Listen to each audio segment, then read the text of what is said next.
L'affaire Big Malion, Géraldine Vosner, et la requête de renvoi en correctionnel de Nicolas Sarkozy pour financement illégal de campagne donne des sueurs froides à ses supporters. Hier, ici même sur Europe 1, Bruno Retailleau, le président du groupe Les Républicains au Sénat, est monté au front pour minimiser la portée de l'annonce.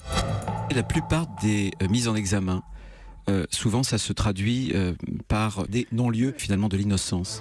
La plupart des mises en examen se terminent par un non-lieu, c'est ce qu'affirme Bruno Retailleau. Vrai ou faux, Géraldine ? C'est faux, Thomas. Sur les 34 700 personnes mises en examen dont l'affaire a été traitée en 2014, seuls 18% ont obtenu un non-lieu pour charge insuffisante, prescription des faits.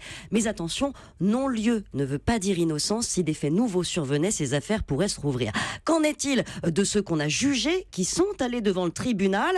Eh bien, seulement 1 sur 10 a été relaxé en correctionnel. Ça veut dire, Thomas, que le taux de condamnation des mises en examen frise les 90%. On est loin, sinon à l'opposé de ce qu'affirme M. Retailleau. À ce point-là, on n'est plus dans l'erreur. On va dire qu'il a pu se tromper de bonne foi avec 2 hypothèses. Soit il confond les non-lieux avec l'abandon des poursuites, ces classements sans suite que le procureur prononce quand il n'y a pas de coupable, que l'enquête n'a rien donné. Ce taux, effectivement, est de 70%, mais il n'a rien à voir avec les mises en examen. Soit, et ce serait plus logique, il confond avec les relaxes pour les faits de la même nature que ceux qu'on reproche à M. Sarkozy. Et là, effectivement, les statistiques s'inversent. C'est le service central de corruption qui les tient. Il nous apprend que 406 élus ont été poursuivis pour des faits de manquement à la probité entre 2006 et 2014. Seuls 42% ont été condamnés.